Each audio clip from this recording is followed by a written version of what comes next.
देश के शिक्षा मंत्री धर्मेंद्र प्रधान जी लगातार इस देश के छात्रों और जनजी को नए नए मौके दिए जा रहे हैं कि क्यों उन्हें तुरंत अपने पद से इस्तीफा दे देना चाहिए। अपनी नाकामी को छिपाने के लिए अब इन्होंने एक नया तानाशाही तरीका निकाला है।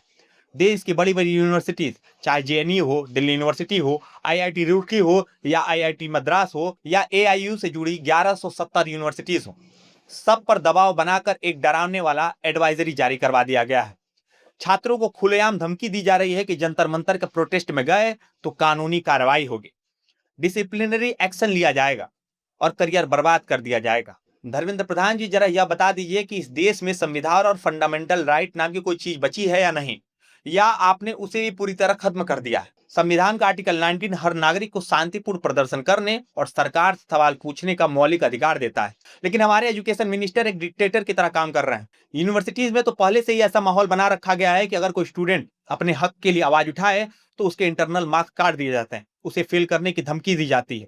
और अब जब बच्चे अपने भविष्य और पेपर लीक के खिलाफ सड़कों पर उतरे तो आईआईटी मद्रास जैसे संस्थानों से छात्रों के सोशल मीडिया पोस्ट और वीडियोस तक डिलीट करवाए जा रहे हैं। यानी एक तरफ देश के प्रधानमंत्री नरेंद्र मोदी जी लाइव आकर रील में दावा करते हैं कि हम युवाओं के साथ हैं, और दूसरी तरफ उन्हीं के शिक्षा मंत्री यूनिवर्सिटीज से एडवाइजरी निकलवाकर छात्रों का गला घोटने में लगे हैं। यही दोहरा रवैया बीजेपी शुरू से करती आई है।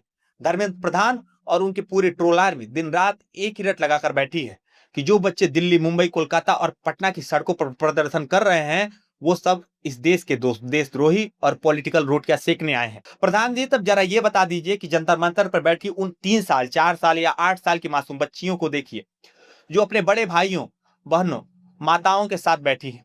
तो जवाब आप दीजिए कि वो 4 साल की बच्ची किस राजनीतिक पार्टी की एजेंट है, वो कौन सी राजनीतिक रोटी सेकने आई है। सच्चाई ये है कि आपको और आपकी सरकार को अब डर लग रहा है कि जिस तेजी से आपने 1 मिनट के अंदर एडवाइजरी को 1100 से ज्यादा यूनिवर्सिटीज में जारी करवा दिया, अगर उतनी ही नियत और तेजी से पेपर लीक पर रोकने और दोषियों को जेल भिजवाने में दिखाई होती तो आज देश का युवा सड़कों पर लाठियां नहीं खा रहा होता। जितना आप इस आंदोलन को दबाने की कोशिश करेंगे, यह चिंगारी उतनी तेजी से पूरे देश में फैल रही है। देश का छात्र अब आपकी इस खोखले धमकियों से डरने वाला नहीं है।